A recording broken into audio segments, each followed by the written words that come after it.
आप कोई माने ना माने, मैंने 3 बार सुसाइड का सोचा था उस पीरियड में। अरे बाप रे। अरे यार ये उस तो लेवल बहुत। का स्ट्रेस हो गया था दिमाग में, बहुत ज्यादा। मतलब क्रिकेट के बारे में सोच ही नहीं रहा था। हाँ मेरे हाँ घर, हाँ। मेरे रूम के अंदर मेरे घर वाले पहरा लगा देते ये कुछ गलत ना कर ले।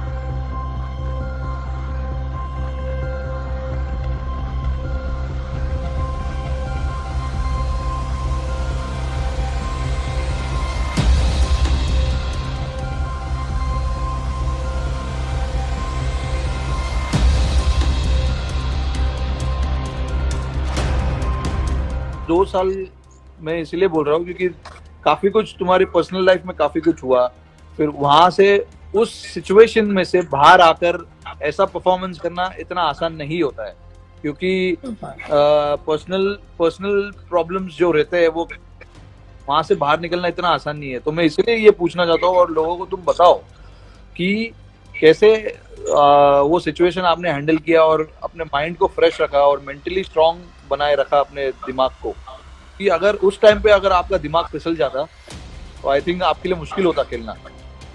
बहुत यार, क्योंकि 2015 वही बता रहा हूँ, 2015 के बाद जब मैं इंजर्ड हुआ था तो 18 महीने मुझे लगे थे मैच खेलने के लिए, जो मैंने लास्ट हाँ मैच खेला था। और फिर जब नेक्स्ट मैच खेला आफ्टर इंजरी, तो 18 महीने का पीरियड था उसके बीच में। एक तो वो बहुत स्ट्रेस देता था, क्योंकि रिहैब पता ही है कितना ज़्यादा आपको डिस्टर्ब करता है, क्योंकि सेम रिपीट होती है एक्सरसाइज डेली। बहुत बिल्कुल दिक्कतों बिल्कुल। का सामना था। फिर जब मैं मैच में आया, उसके बाद फैमिली प्रॉब्लम्स आ गई थी कुछ दिन के हाँ बाद। अच्छा, वो चल ही रही थी, इतने एक्सीडेंट भी हुआ। हाँ तो यार वो बिल्कुल बिल्कुल। हाँ, तो जस्ट आईपीएल से मुझे लग रहा है 10 या 12 दिन पहले एक्सीडेंट हुआ था। हाँ हाँ हाँ और, हाँ। और ये मीडिया का भी वो सबसे हाई पे चल रहा था फैमिली प्रॉब्लम्स को लेके। तो बिल्कुल। उस टाइम पे मुझे लगता है अगर मेरी फैमिली अगर मेरे साथ में होती, हाँ तो शायद कहीं ना कहीं मैं अपने आप को, हो सकता है कि मतलब मैं अपनी क्रिकेट खो देता। मेरे दिमाग में तो आप यकीन करो, आप कोई माने ना माने, मैंने 3 बार सुसाइड का सोचा था उस पीरियड में। अरे बाप रे। अरे यार ये उस तो लेवल बहुत। का स्ट्रेस हो गया था दिमाग में, बहुत ज्यादा। मतलब क्रिकेट के बारे में सोच ही नहीं रहा था। हाँ मेरे हाँ घर, हाँ। मेरे रूम के अंदर मेरे घर वाले पहरा लगा देते ये कुछ गलत ना कर ले। अरे बाप रे यार ये तो किसी को नहीं पता है यार। ये किसी को इसको, क्योंकि मेरी अपनी पर्सनल है कि क्या चीज मैंने झेली है, क्या मैंने उस टाइम पे मैंने कैसे पास किया अपना टाइम। तो मेरे घर वाले पहरा देते थे घर पे। मैं, मुझे पता ही नहीं था मैं कब सो रहा हूँ कब जाग रहा हूँ। तो वो लोग एक एक ना एक बंदा मेरे पास रहता था, क्योंकि 24 फ्लोर पे घर था ऊपर के। इसको इसका पता नहीं, बालकनी से जंप मार देगा, ये दिमाग में कई बार डिस्कस कर चुका है इस चीज को। हाँ तो बहुत ज्यादा, मतलब इतनी ज्यादा दिमाग में कुछ आ ही नहीं रहा था, केवल यही घूम रहा था।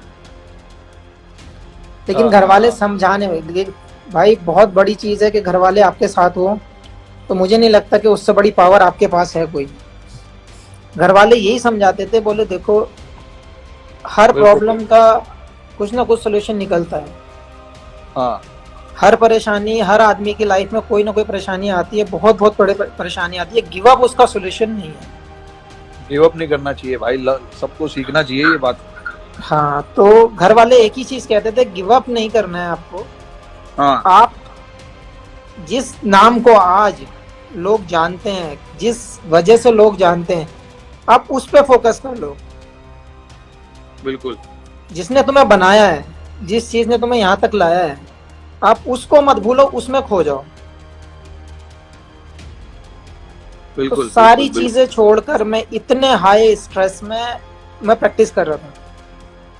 मैं दिमाग को बांट रहा था वहां पे। प्रैक्टिस कैसे, मतलब क्या, किस चीज पे नेट्स ज्यादा कर रहा फोकस? था, नेट्स कर रहा था, रनिंग कर रहा था। देहरादून में जब एक्सीडेंट हुआ था, अरे बाप रे। अच्छा अच्छा अच्छा। मैं फैमिली क्योंकि लेकर देहरादून चला गया अभिमन्यु एकेडमी में। हाँ जबरदस्ती जाते थे वहां पे, भागना, प्रैक्टिस करना, कुछ ऐसा कर रहा था। लेकिन मुझे पता नहीं चल रहा था मैं कर क्या रहा हूँ, इतना ज्यादा स्ट्रेस था। अच्छा। लेकिन एक दिन जब प्रैक्टिस के बाद आया, बैठा घर में, तो वही अपना कभी भी सैड हो जाता था, मतलब पता ही नहीं चल रहा था हो क्या रहा है। तो घर वाले बस वही समझाने की कोशिश कर रहे थे कि देख, दिमाग को डाइवर्ट कर दूसरी तरफ, तभी होगा, हम्म। वरना मेंटल हो जाएगा, पागल हो जाएगा। ये मतलब सारी चीजें चल रही थी वो उस बीच में। अच्छा। तो भैया ने बहुत साथ दिया। हालांकि मेरे 2-3 दोस्त थे, वो 24 घंटे मेरे साथ रहे। हाँ। सबने बहुत अच्छा मेरे लिए, मतलब मैं कभी नहीं भूल सकता उन लोगों को जो मेरा साथ दिया इन लोगों ने। अगर ये नहीं होता तो शायद मैं कुछ कर जाता। अरे और मैं बाप आज, मैं जो मैंने उस इंजरी के बाद जो मैंने किया है, जो मैंने फोकस डाला है अपने क्रिकेट के ऊपर, तो ये बड़े उसके, बहुत अच्छा लोगों के लिए, ये हाँ बहुत अच्छा सीख है। जितने भी लोग यहाँ पर है अभी सुन रहे हैं, इनके लिए काफी मतलब सीखने वाली चीज है कि यार इतना जल्दी हार मत मानो, अपने आप पे भरोसा रखो, फाइटिंग स्पिरिट रखो, क्योंकि पता नहीं क्या हो सकता है, कल को कुछ भी हो सकता है। वो फाइटिंग स्पिरिट आपको कहीं ना कहीं लेके ही जाएगी अगर आपके पास जरूर स्पिरिट है। यार। लेकिन उसके बाद मैंने जब डिसाइड किया है कि नहीं, अब जिस चीज ने बनाया वही बनाएगी मुझे फिर, हम्म। उसके बाद मैंने अपना ट्रेनिंग का सेटअप किया। आपने देखा ही था पहले कि मेरा कोई टाइमिंग नहीं था किसी चीज का, कुछ नहीं था। हाँ अपने टीम में भी जब रहता था, ट्रेनर बुलाते थे तब जाते थे। ऐसा कुछ नहीं था कि खुद से जाओ या खुद से करो। हाँ लेकिन हाँ। 2016 के 16, 17, 18, 19 और के 20, बाद ये 4 साल 5 साल जो लगाए हैं इंजरी के बाद, हाँ ये नेक्स्ट लेवल की मैंने कभी जिंदगी में मैंने ट्रेनिंग वैसी भी नहीं की। उस टाइप की ट्रेनिंग मैंने नहीं की, क्योंकि ना कभी मैंने सोचा था। हाँ 2016 के बाद मेरे पास खुद का ग्राउंड, खुद का सेटअप, जो हमारे एनसीए में नहीं है वो मेरे पास है। आज तक अरे किसी वाह, को नहीं पता है।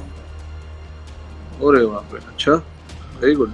जितना बड़ा बेंगलोर ग्राउंड है और एनसीए है, उससे बड़ा ग्राउंड मैंने अपने लिए छोड़ रखा है, अकेले के लिए। क्या जब बात मैं है आ, भाई। जब मैं आता हूँ तो मैं ट्रेनिंग करता हूँ यहाँ पर, बस वो दोनों ग्राउंड भाई में, करते वो ग्राउंड की साफ सफाई करवाओ, वहाँ पे शायद आईपीएल का मैच होगा अक्टूबर में। हैं।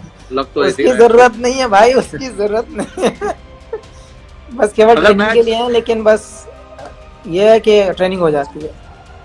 अभी पता नहीं हमारा कौन सा क्रिकेट होगा, आईपीएल होगा या वर्ल्ड कप होगा या क्या होगा, भगवान जाने, किसी को कुछ नहीं पता। जो भी क्रिकेट हो, फिलहाल तो मुझे लग रहा है कि क्लोज डोर पे ही होगा, बंद हाँ दरवाजे के पे होगा। तो वो यार कैसे मैनेज करोगे, मतलब कैसा, उसके बारे में सोचा है कुछ ऐसे, मतलब कि कुछ असर पड़ेगा तुम्हारे क्रिकेट पे या कुछ ऐसा कुछ सोचा है तुमने? यार देखो, अब हम लोग अगर देखें इस चीज को तो बहुत डिफिकल्ट है, क्योंकि कंडीशन वैसी है कि हम लोग ना तो जा पा रहे हैं ना आ पा रहे हैं, हाँ। ना कुछ कर पा रहे हैं, ना ट्रेनिंग है ना कहीं कोई ट्रैवल है। अगर हमें थोड़ा सा भी ट्रैवल मिलता है तो हम लोग घर की बजाय हम बेंगलोर शिफ्ट हो जाते कि हमें ट्रेनिंग मिल जाएगी अंदर। हाँ वैसा भी कर ले तो भी बेटर था हमारे लिए, लेकिन हमारे पास ऐसी कंडीशन है कि हम कहीं नहीं जा सकते। तो हम ज्यादा लंबा ना सोचकर, मेरे हिसाब से जो जो मेरी तरफ मैं सोचता हूँ कि बेस्ट वे यही है कि आप जब तक आपका लॉकडाउन नहीं खुल रहा है, अब जैसे मेरे पास है फैसिलिटी, हाँ मैं कर सकता हूँ, मेरे घर में खुद की चीजें हैं, हाँ। तो जितना भी स्ट्रांग, जितना भी पावर, जितना भी ट्रेनिंग कर सकते हो वो कर लो।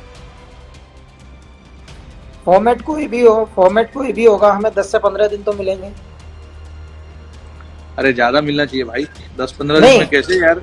जनरली बोल रहा हूँ, 15 दिन तो मिलेंगे। 15 दिन तो मिनिमम है भाई। हाँ, तो मेरा मानना यह है, उस चीज को ना सोचकर हम लोगों को अपनी एक्टिविटी पे सोचना चाहिए। हम लोग कैसे अपने आप को यूज टू कर सकते हैं। मुश्किल है जरूर कि हाँ, डिफिकल्ट है सबके लिए, हर आदमी हाँ परेशान है, हर आदमी के पास स्पेस नहीं है। लेकिन मैं वही सोच रहा हूँ कि फॉर्मेट कोई भी आ जाए, अगर मैं टीम में हूँ तो मेरी वजह से कभी टीम में ऐसा नहीं लगना चाहिए कि ये इतने दिन के बाद आया है या लॉकडाउन था उसमें इसको झटका लगा है। तो मैं कोशिश वही कर रहा हूँ कि जिस रिदम पे मैं छूटा हूँ, जिस रिदम पे मेरा लॉकडाउन यहाँ पे हुआ है, वही रिदम में दोबारा पास हूँ। जैसे अच्छा। आपको ऐसे जैसे ट्रेनिंग की वीडियोस मिल रही हैं देखने में, डाल रहा हूँ इंस्टाग्राम पे भी और ट्विटर पे भी। हाँ हाँ। तो मैं कोशिश कर रहा हूँ कि, और देसी वाले कर रहा हूँ, क्योंकि मुझे हाई कट, उतना हाई लेवल वाली मेरे पास मशीनें नहीं है। तो मैं कोशिश, जो कोशिश है मेरी वही है कि जो भी फैसिलिटी है मैं उसको यूज कर लूँ।